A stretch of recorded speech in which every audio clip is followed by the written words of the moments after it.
Hey. Hi, Sorry. Diego. Hello, should I grab this? Thank you. I'm Teddy from China, and I know that you have been playing Andor for almost 10 years since Rogue One.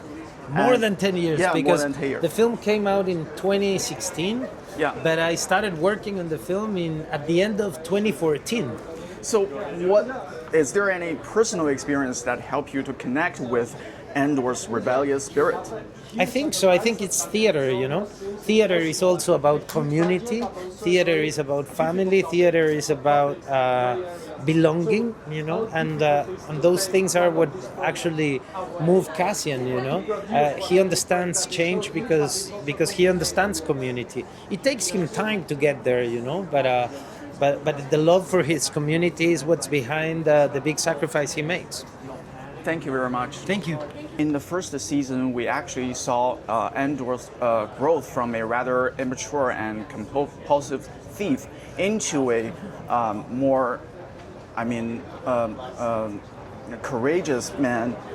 But what aspects will we see in the second season that Andor will grow into? Having left him with the decision to become a revolutionary volunteer, we are meeting Cassian Andor in season 2, and he has become a soldier, and he will turn into a leader, and ultimately the hero as he walks into Rogue One to, give his, to sacrifice his own life, for the cause. So it's an extraordinary, complex, and exciting journey to witness. I can't wait 12 more episodes before he leaves Yavin to enter the Ring of Trafrine. Thank you very much.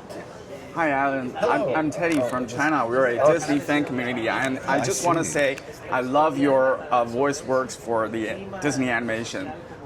Kenny King and Hey Hey. Yeah. And my question is, we already knew K2SO in Rogue One. Right. So in the second season of Andor, what aspects do you focus on to play out through your performance? Right. I just mainly followed the script, you know. The scenes were, well written, like all of Andor. So I just had to do what was on the page, and just remember that for K2SO, his most important person in the world is Cassian. So it's somewhat of a father figure to K2SO. So that's as long as I kept that in mind, it would match what happened in Rogue One. Okay, thank you very much. Thank you. You just mentioned that you were planning to make 5 seasons, Yes. but due to the condensed timeline of production, you only have had to make 2 seasons.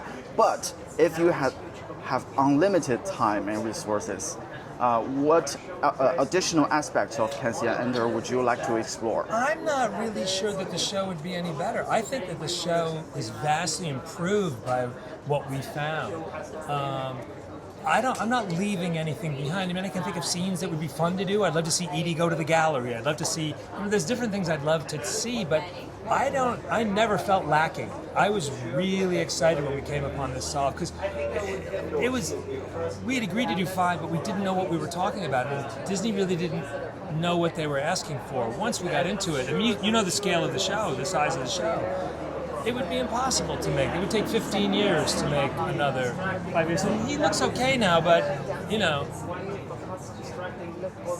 Okay. and I'd be in a wheelchair, and it was just impossible. So we were really, really lucky that a problem solved in a really cool way. But no, I'm not leaving anything behind. Thank you very much. Thank you. Congratulations. Thank you. Hi, Genevieve. I'm Teddy from China. And my question is, what was it like to revisit Mon Mothma and expand on her journey from senator to a rebel leader? This season of Andor really explores such a rich character. We start with her as a wife and a mother and a friend, and we move through her being a senator, an effective senator, and then having to really take huge risk and sacrifice and eventually cross that threshold to become that rebel leader that And- we know her as. Okay. And are we gonna see any aspects of her growth in the second season? What's the most different thing she will experience in the second season from the first one? I think where we start is really interesting because we start in Chandrila, so we learn about that culture, those customs. We're at a wedding, so it's a really rich exploration of what that culture is. And we end season 3 with episode 3 with a huge big number that involves dance and music, and it felt pretty special to be a part of that. That felt very unique to this season. Thank you very much. Thank you. I'm Teddy from China, and my question is, how does Biggs's relationship with Andor influence his character and his growth, and how did you portray that dynamic? When we first see Bix in season 1, she is, in a pretty harsh place emotionally after, you see that she's still recuperating from what happens with Dr. Gorst. They form a home, and I think Cassian has a line in the first episode that says, "I want to call home." And with just the word home, Tony Gilroy summarizes that whole year gap, and you realize that they have found home in each other, and you understand that they're together. And then as the world around them evolves, their relationship has to as well. Thank you very much. Thank you so much. Oh my God, you've got a tiny camera and a tiny microphone. I'm Teddy from China. I got Teddy from China. Hi, Yeah, this yeah. is my favorite thing ever. And my question is, how did you personally connect with your character in Andor as an ISB officer? Because she's ruthless. Yeah, she's ruthless, but we learn much more this season about where she comes from, where that comes from, and I really felt that it was important to honor what the writers did, which is that they didn't suddenly have her kind of change. We really show this season what it's like if you are indoctrinated into a fascist system and then you're given any modicum of power.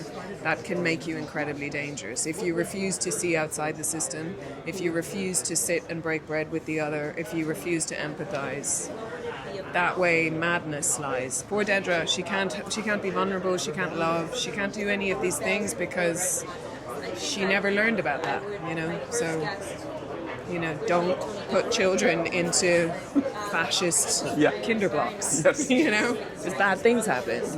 Thank you very much. Thank you so much. Thank you. You have voiced multiple Star Wars villains, notably Darth Maul and Emperor Palpatine. Yeah. So, what is your secret to connect with these villains? Oh man, scary voices. I think the secret is that there is a perspective there, that there's an opinion, that these people think in a certain way, and it's twisted. It's not right. But they live kind of in a different world than most of us. And you can see how they justify things. Now, we've had Maul as a character now. I've been playing him for 15 years. But now we get to dig a little bit deeper into him and say, well, wait, why is he this way? What are some things you don't know about this character? And would you be surprised to learn that possibly some of his opinions have changed since last we saw him? So the whole secret is to try to really humanize these characters, make them as relatable in a weird way, while at the same time maintaining that scary, scary, scary edge, because Maul is still a very bad guy.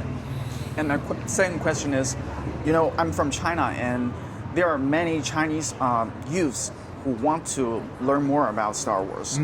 So what do you consider are the greatest appeal or qualities of these villains characters in the Star Wars universe? Well, the villains are more mythic in Star Wars than they are in, say, other stories. And it really is about the mythic qualities of evil, and why people do selfish things, and why they tell themselves, no, it's the right thing. But from anyone looking from the outside, they see a monster, a man who's half robot, who's lost his humanity, or a man whose face has been distorted by the power of his own hatred. Everyone else can see it, but they can't see it because they're mythic evil. These things that culturally span all of our cultures. We've all agreed these are bad ideas, and yet these characters are like, no, these are my ideas.